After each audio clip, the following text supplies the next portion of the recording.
Good morning, it's Corrine. Today I wanted to talk a little bit about how useful the Myers-Briggs personality types can be. I'm always a little worried about how I can relate to other people, particularly my family of origin, and there's times I just get so frustrated dealing with them and not understanding them.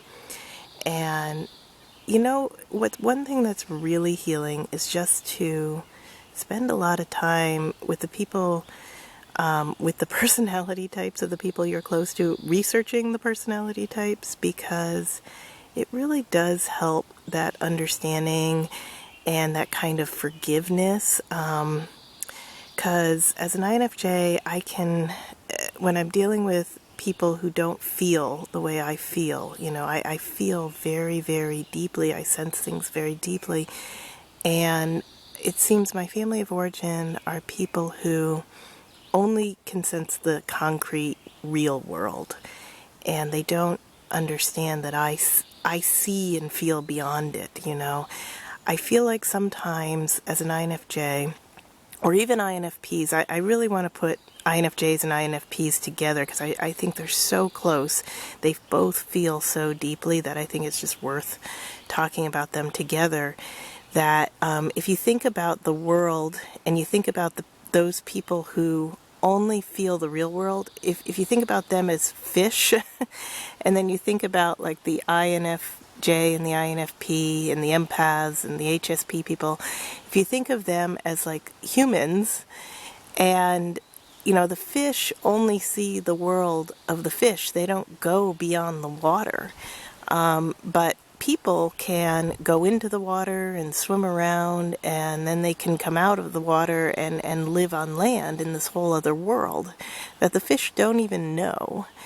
And, I sort of think that's like the INFJ, INFP, empath people, that we swim in the world, we swim in the real world a little bit, but then we get out and we live our normal life beyond the real concrete world. The real concrete world is just something we have to get through to survive, to have money to live and to eat and that sort of thing. But our reality is so much beyond that.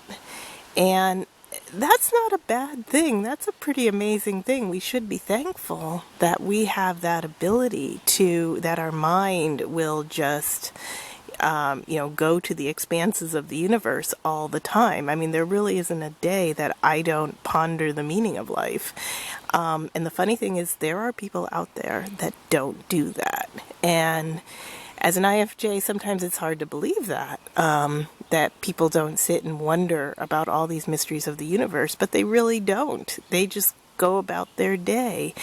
And it's hard to communicate and to relate to these people. But if you realize, like, okay, they're a fish, they just swim in the water and they can't really see anything beyond it. And if they do, they'll die. I think there's a lot of peace comes to that with that knowledge. So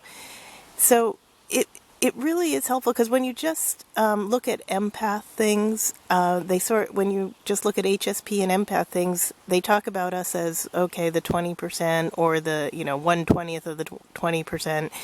And then they lump everybody else into these other categories, just they're the other. Whereas the interesting thing about the Myers-Briggs is then they break down all these other people as well. And that can be really, really helpful to understanding and relating to those people. And now concerning the real world, I struggle with the real world. My daughter sometimes says that I would be just as happy living in a remote mountain top in a hut in New Zealand, and the funny thing is I probably would. You can see where I live. I live right next to the woods, and I do spend a lot of time walking in the woods because I like being close to nature. I like being away from society and all the noise. And, some days I just think I just want to escape all the time and escape into my thoughts and my books and not deal with the real world at all. But the real world, unfortunately, is a necessity. We do have to make money. We do have to eat. We do have to pay for the roof over our head. So, I mean, the first thing I can say that really brought peace to me as a INFJ is being self-employed. If there's any way you can figure it out, it's really worth it. Because right now it's like 10 o'clock in the morning on a weekday, and I'm outside in my backyard because I'm lucky enough to do a lot of stuff at home. And to organize my schedule around other things, around my crazy INFJ thinking. But, I do still need to be on top of things. I keep a lot of lists. I have a giant book of lists. Everything goes on the list because otherwise it's swirling in my head and I need to get it down. And I also actually make a list of the things I do because I don't like getting to the end of the day and feeling like I didn't do anything.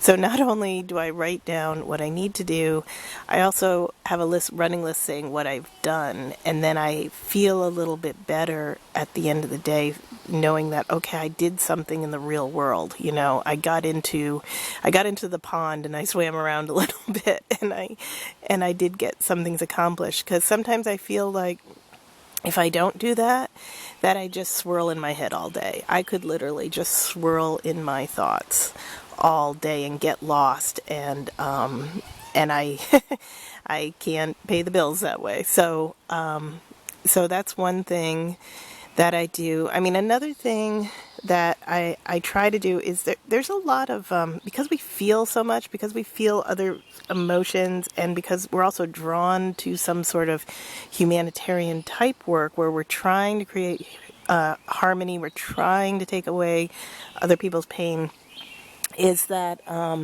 it can get stressful, and we can get a lot of anxiety. We can feel other people's anxiety, and if we put too much emphasis on the meaning, the funny thing is we need meaning, right? So we need to get a meaningful job, and then we feel like we're doing our life's work. But if we get too caught up in the meaning, then we get burned out, because then there's no self. We're always just focusing outside of ourselves and trying to heal that person or that situation. And there's nothing left of ourself, because we're playing the servant again. We're just doing, trying to make them happy, and then we worry so much that we're not doing it well enough, and then that causes burnout. And then we start dreaming we could just stop the world. We want to get off. We just want to escape, and have some peace and quiet. And I personally think the way to deal with burnout is to try to pull back the meaning a little bit. And what I mean by that is stop. I know you want to do it for the person. You want to help. But the thing is, okay, you'll still do the actual actions. You're still going to help the situation, but you have to stop putting that focus outside of yourself, because that's where the codependency comes in. That's where the burnout starts. That's where the stress and anxiety gets overwhelming. So like with my situation, I help people through, vulnerable people in society through legal processes. And if I think too much about the consequences of not being able to help people, it really hurt. It really worries me. Or if I think I'm not doing it fast enough, I'm not getting back to them quickly enough, then I think, oh, I'm really bad at what I do. I'm a bad person, and I start beating myself up. And that's really not worth it and not true. Because honestly, I've helped a lot of people and I'm really good at my job. So, but what I need to do to help with that burnout is to stop putting so much is I need to pull back the meaning in the sense that, like, my job is like a puzzle. There's a situation, and I need to come up with a strategy to make it work, and to get what is best for that family or that person.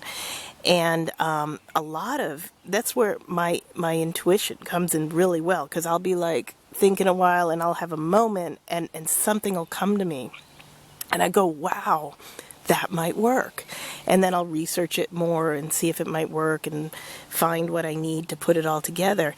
And so if I think of my job as the puzzle, and I stop kind of, and I pull back a little bit from the humanity of it all, and what it could do to people, and just stick to the puzzle, like, oh, it's just like a crossword puzzle, or it's just like a brain teaser.